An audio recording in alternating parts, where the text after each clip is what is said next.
The world of privateer is a harsh one. You'll make new friends, but you'll take no orders and rely on no one but yourself. If the Confed Navy was a little too structured, life in the galactic outback may be just the ticket for you.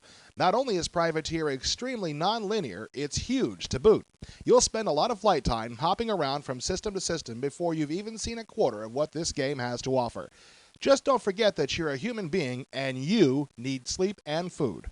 Here's your character for your adventures in the world of Privateer. He's a little more detailed than Mr. Black here from the previous Wing Commander games, thanks to the use of Strike Commander's cinematic engine. You can give him a woman's name, but his features won't change a bit. Privateer is a man's world, so any woman wanting to play will have to take their role-playing a step further. Although slow, outdated, and none too elegant, your Tarsus is still a serviceable ship and comes with all the essentials.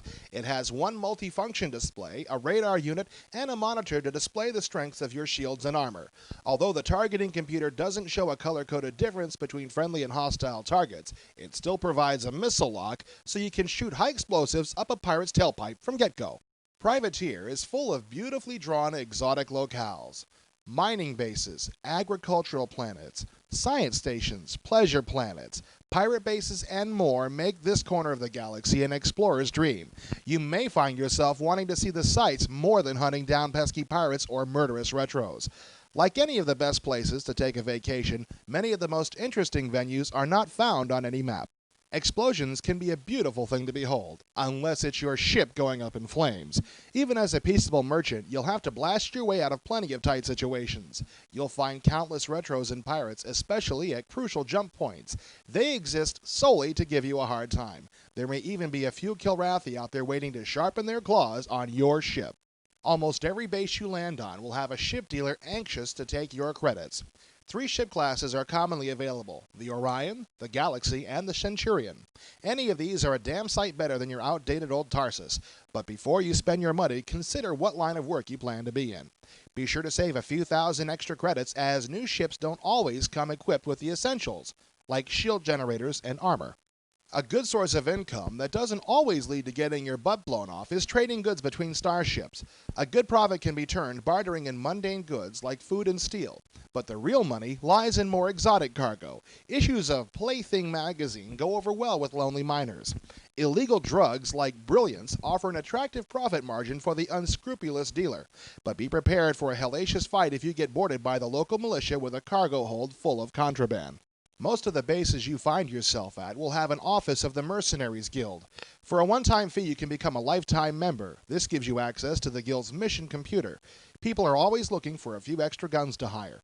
Mercenary Guild missions are often quite lucrative, but nobody gives out credits for free. Expect heavy action on these jobs. Bars are still one of the best places to hear the latest news from the frontier and sometimes pick up a little extra work. Talking to bartenders can tip you to a potentially profitable situation on a remote system, but for some immediate cash, try socializing with the patrons. These fixers have special needs not just any space jockey can handle. High risk and handshake deals make working for these people dangerous, but the money they offer can't be beat. Almost everywhere you go, you'll find a mission computer. There are several places you can look for work, but this is one of the most reliable. Missions can be cakewalks or death traps. It all depends on what's out there. This is a good place for a new pilot lacking in specialized equipment, like a hot new ship, to find acceptable work at decent wages. The best thing about mission computers is that payment is automatic and guaranteed. If a base has a ship dealer, go there to buy and sell equipment for your ship. You can sell your existing hardware for a decent price and pick up a load of flashy new toys as well.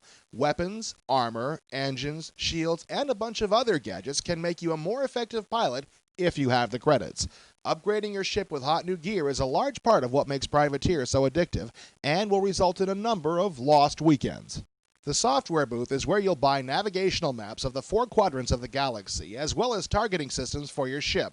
A full collection of maps, while expensive, is a necessity. If you jump to a quadrant you don't have a nav map for, consider yourself lost in space.